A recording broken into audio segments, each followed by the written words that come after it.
I always knew he'd never physically cheat, but I never expected him to love someone else in other ways. At first, it was just harmless flirting, inside jokes, casual lunches. But then he stopped laughing with me, stopped confiding in me, stopped noticing when I was right there. One afternoon, I walked into his office and saw a note on his desk that made my blood run cold. I wish I had met you first. That night, I waited until we were alone and whispered, if you had to choose between me and her, who would it be?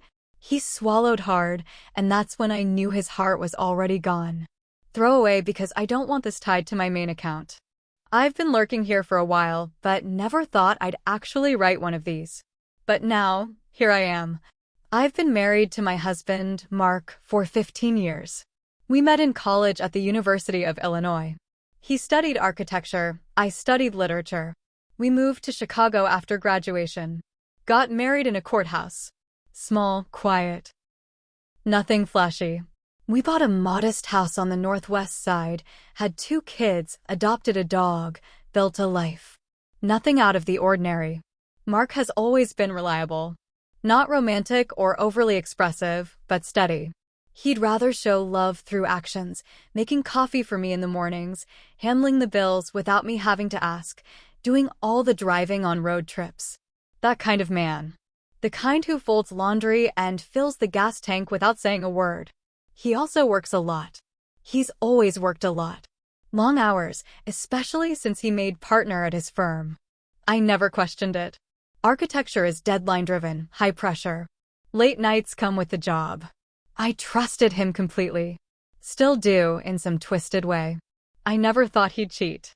And technically, maybe he didn't. But emotional cheating? That's real. And honestly, I think it hurts even more in some ways. It started almost a year ago. Slowly. So slow I didn't even notice it at first. He started mentioning a new woman at work. Her name was Sarah. She joined the firm after transferring from their Denver office. Young, maybe early 30s. Attractive in a confident kind of way. I remember him saying, she's got this energy about her, really sharp, really driven. I didn't think anything of it. He talks about coworkers all the time. But Sarah came up more and more. He'd mention her in passing, usually in the context of work. Sarah had a great idea in the meeting. Sarah and I stayed late working on the client pitch. Sarah gets my jokes about zoning laws nobody else ever does. That kind of stuff. Still, I brushed it off. I mean, everyone needs a work buddy, right? Then it became more frequent. He started laughing at things she said, inside jokes I wasn't a part of. Once, I heard him giggle, yes, giggle, at a text. I asked what was funny. He just said, oh, nothing. Sarah sent a meme about the printer being cursed. Long story. I tried to laugh with him, but I felt like an outsider in my own house. He stopped talking to me as much. We used to debrief our days over dinner or while cleaning up. Nothing fancy, but it was ours. I'd talk about my students. I'm a high school English teacher. He'd talk about his projects. Slowly, that stopped. He'd just say, it was fine, and scroll on his phone. I noticed he started keeping his phone face down more often too. I asked him directly once, are you attracted to her? He looked shocked. Said no. Said he loved me, that I was his wife, his best friend. And I wanted to believe him. So I did. I buried the pit in my stomach. But that pit kept growing. One afternoon, I had a migraine and came home early from school. He wasn't supposed to be home, but his car was in the driveway. I walked in quiet. The house was silent. I found him in his office, headphones in, sketching something on his tablet. I didn't want to startle him, so I waited by the door. That's when I saw it. A yellow sticky note stuck to his desk, right by his keyboard. His handwriting. I've seen it 1,000 times. I'd recognize it anywhere. I wish I had met you first. My heart dropped. I felt my pulse in my ears. My throat dried up. I didn't say anything. I just turned and left. He never even saw me standing there. That night, I couldn't eat. I couldn't sleep. I just lay there, staring at the ceiling. My body next to his, but feeling miles away. The next night, after the kids were in bed and the dishes were done, I asked him, softly, calmly, if you had to choose between me and her, who would it be? He froze. Didn't say a word for a full 10 seconds. Then he looked at me, and I swear something died in his eyes. He swallowed. And that was it. That's when I knew. He didn't have to say anything. His heart was already gone. After he swallowed and looked away, I waited. I gave him a full minute. I watched his face for any sign, remorse, panic, even guilt. But all I saw was sadness. Not for me. For her. I whispered, so that's it? He finally spoke, low and rough. I didn't mean for this to happen. I laughed. I actually laughed. Not because it was funny, but because of how stupid that sounded. You didn't mean to fall in love with someone else while you were married to me? He opened his mouth, but I cut him off.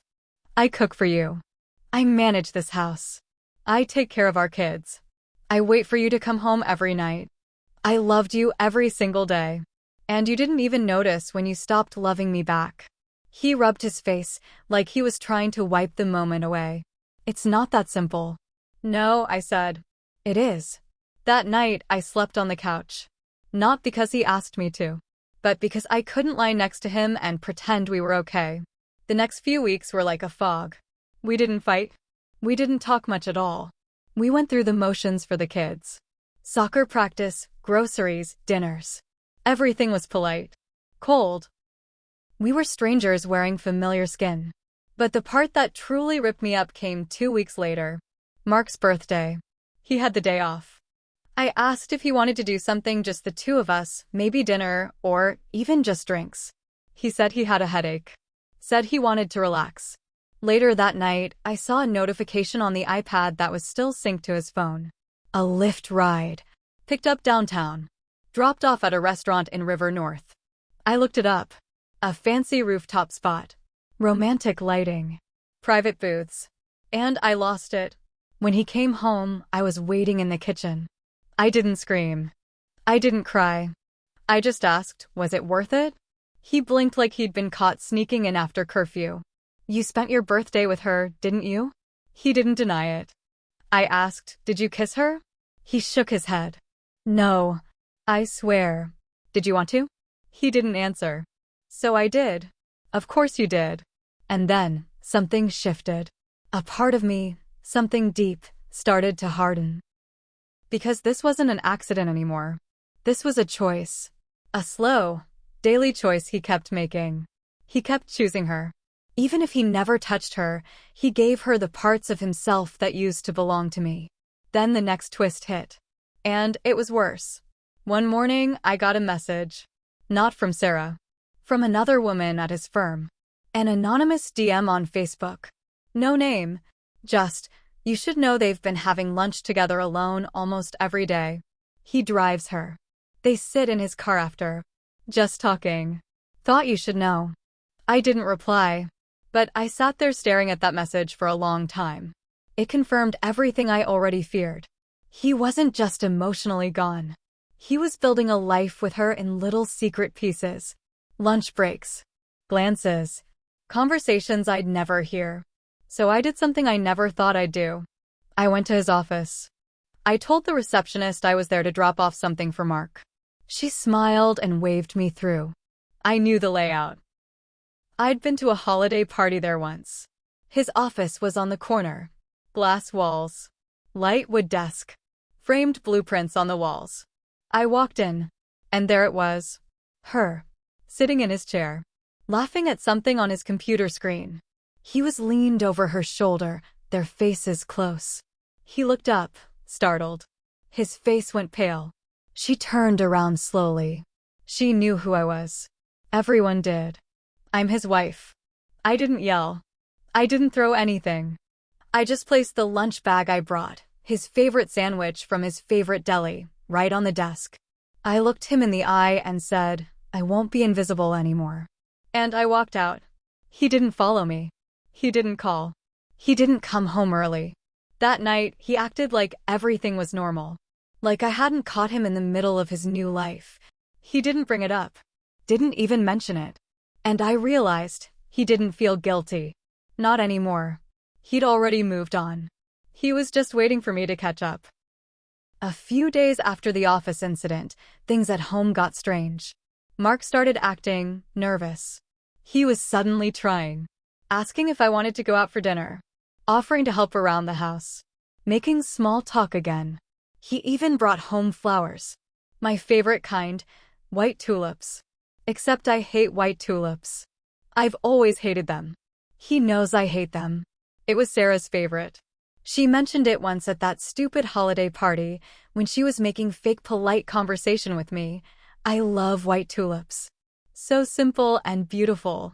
So now my kitchen table had a vase full of her flowers. I didn't say anything. Just stared at them. Let them rot in the water. Then, another twist. This one hit like a punch in the chest. I went to pick up my son from school one afternoon. He's 11. Sweet, quiet kid. Loves building Lego cities. When he got in the car, he was weirdly quiet. I asked if everything was okay. He said, "Dad picked me up yesterday. In a different car." What do you mean, a different car? It wasn't his car. It was a lady's car. He said hers was in the shop and he was helping her. I kept my eyes on the road. I said, "Did you get her name?" He nodded. "Sarah." She had cookies. She gave me one. I almost pulled the car over right then. She met my son. She gave my son a cookie. He brought our child into their weird little bubble. That night, I confronted Mark. His face drained like someone had pulled the plug on his blood pressure. "You let her meet our kid?" "She was just giving us a ride," he said, too fast. "It wasn't planned. The school called, I was nearby, my car was in the shop." "No. You said her car was in the shop." Silence. He froze. That's when I knew. They'd planned that. They probably laughed about it afterward. Maybe even said things like, "He's so cute," or "You're such a good dad." He tried to backpedal. Swore it wasn't like that. Swore he'd never do it again. I told him, this is worse than an affair. At least affairs end. What you're doing? You're building a second life. He didn't deny it. And just when I thought the day couldn't get any worse, the next twist hit. I got a message. From Sarah. Her tone was smug. Polite on the surface, but cold underneath. She said something like, "I know things have been complicated between you and Mark. I just want you to know I have no intention of interfering with your family. I respect what you have. I only care about his happiness. His happiness. Not mine. Not our children's. His." I stared at the message for a full hour before I responded. All I wrote was, "You already interfered. You just didn't get your hands dirty." She never replied. I showed the message to Mark. He looked stunned. Genuinely stunned. Like he hadn't expected her to reach out to me. I asked, "Do you love her?" He looked down. "Yes," he whispered. I felt like the floor cracked underneath me. Then came the worst twist of all. The kind that makes you question your whole reality. A week later, I got a call from the school. The principal wanted to meet with both of us, Mark and me, in person. When we got there, he looked uncomfortable. He said there'd been some confusion about guardianship. Apparently, Sarah had called the school office to ask if she could be added to our son's emergency contact list. Let me say that again. She called the school. She tried to list herself as emergency contact for my child. She wasn't even subtle about it. She told the office staff she was Mark's partner. They assumed she meant business partner. But they double-checked. And thank God they did. I turned to Mark, shaking. "Did you ask her to do that?" He looked completely blindsided. "No," he said. "I swear on everything, I had no idea." The principal excused himself. And for the first time in this whole nightmare, I saw fear in Mark's eyes. "She's going too far," he said, almost to himself. I said, "No, Mark. You let it get this far." He didn't argue. 2 days after the school meeting, Mark started sleeping on the couch. Not because I told him to. Because he knew. Things were unraveling fast. He was jumpy. Clipped. Distracted. I noticed he stopped texting as much, probably because he knew I was watching. He deleted his Facebook account. Said it was to focus. On what, he didn't say. And then, the explosion came. It was a Saturday morning. The kids were out back, playing with the dog. I was folding laundry in the living room. Mark came in, holding his phone like it was radioactive. "She showed up at the office," he said. I didn't look up. "She works there." "No," he said. "After hours." "She was crying. She said I was pulling away. She said she thought I was going to leave you." That made me pause. "And are you?" He didn't answer. I turned, faced him fully. "Just say it. Stop playing in between. You're not a victim in this." And that's when he snapped. "I didn't mean for this to happen, okay? I didn't go looking for it. I was just lonely. You were always tired, always focused on the kids, the bills, everything but me." She listened. She saw me. I stood there stunned. "So it's my fault?" "I'm not saying that." "Yes, you are," I shouted. "You're blaming me for you falling in love with another woman?" And right then, right at that horrible boiling point, the door opened. My sister, Rachel, walked in. She had a spare key. She was bringing over some hand-me-downs for my youngest. She froze in the doorway. "What the hell is going on?" Mark turned pale. Rachel looked between us. "What's happening?" I was shaking. "You want to tell her, Mark? Or should I?" He didn't say a word. So I did. I told her everything. The lunches. The note. The text. The school. The lie. The slow death of everything I thought we had. Rachel stared at him like she didn't recognize him. "You selfish piece of shit," she said. "You don't fall into an emotional affair. You climb into it. One secret at a time." He didn't respond. He just sat down on the arm of the couch, head in his hands. Then my oldest walked in from the backyard. Stood there with wide eyes, hearing too much. Rachel took the kids out for ice cream. I didn't ask her to. She just knew. After they left, I sat across from him. "Did you sleep with her?" I asked, calm now. "Flat." "No. Did you want to?" He finally looked me in the eyes. Yes. There it was. The realest answer I'd gotten in months. I nodded. My body felt hollow. "I think I loved you too much," I said quietly. "So much that I didn't notice you stopped earning it." He looked like he was about to cry. But I didn't care anymore. Not about his tears. I packed a bag the next morning and took the kids to my mom's. Not forever. Just long enough to breathe. Long enough to feel like I still had control of something. Sarah called him while I was gone. He didn't answer. I know because I checked his call log when I came back a week later. We had the kind of conversation people only have when everything's already broken. Calm. I told him I wanted space. He said he understood. He offered to move out, but I said no, the kids needed stability. We'd figure out schedules. Money. Logistics. Everything except us. Rachel, of course, told our parents. My dad didn't say much. Just muttered, "I always thought he was a little too smooth." My mom cried. She hugged me and said, "I'm sorry, baby. But thank God you know now." Some of our friends stopped reaching out. People get awkward around marital failure. They either pick sides or disappear altogether. A few stuck around. One even admitted she'd seen them together at lunch before and thought it was off, but didn't want to say anything. Mark tried to play nice. He cooked more. Was extra kind. But the spark was dead. Or maybe it wasn't dead. It just didn't belong to me anymore. He didn't go back to Sarah. At least not right away. Maybe not ever. But that part doesn't matter now. We started therapy separately. Then together. It's been 3 months. We still live in the same house. We coexist. We parent. We try. Some days we even laugh. But it's never the same laugh. Not the one we had when we were 23 and everything felt possible.